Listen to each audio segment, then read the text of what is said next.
You're scheduling your mammogram, and this time they offer something called a 3D mammogram. So you ask the obvious question, is it actually better than the regular one? It's a fair question, and it deserves a real answer. If you're worried about picking the wrong test, or that a standard mammogram might miss something, you're not alone. Almost everyone facing a screening wants the same two things: the clearest possible picture and the fewest reasons to be called back. That concern makes complete sense. So before we talk about technology, let's look at what's actually happening when these images are made. Here's the difference. A standard mammogram captures your breast tissue in a single, flattened image, everything stacked into one picture. Tomosynthesis works differently. The X-ray tube sweeps in a gentle arc above the breast, taking a series of very low-dose images from slightly different angles. A computer then reconstructs them into thin, individual slices.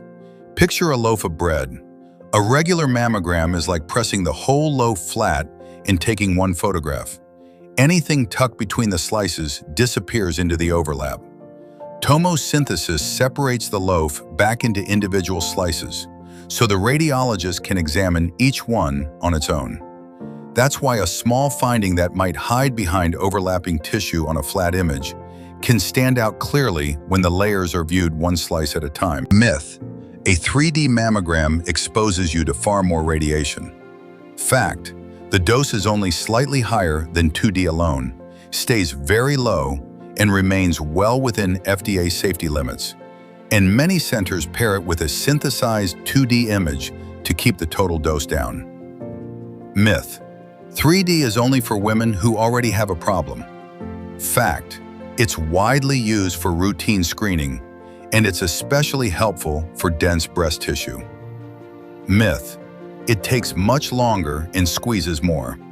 Fact: the scan itself adds only seconds, and positioning and compression are very similar to a standard mammogram. Myth: if your flat mammogram was normal, 3D wouldn't change anything. Fact: studies show tomosynthesis detects more invasive cancers. And here's the part most people don't expect. It calls back fewer women for false alarms caused by overlapping tissue that only looks suspicious in 2D. A few things that help. Ask your facility whether 3D tomosynthesis is available and covered. If you can, schedule the week after your period when breasts are less tender.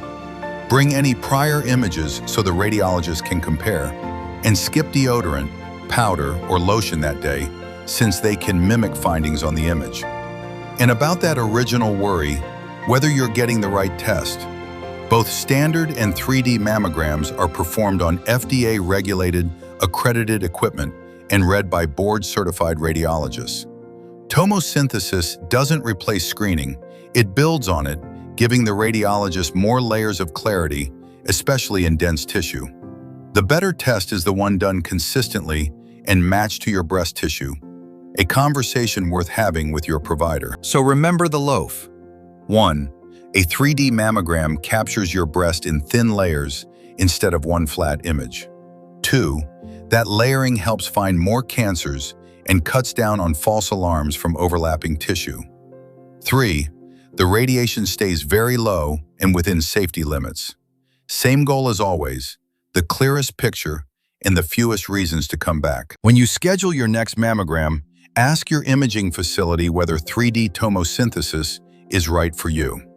This video is for general educational purposes only and does not replace personalized medical advice, diagnosis, or treatment from a qualified healthcare professional. Imaging that uses X-rays involves a small amount of radiation, kept as low as reasonably achievable and within established safety limits. Always follow the specific instructions provided by your ordering physician and imaging facility.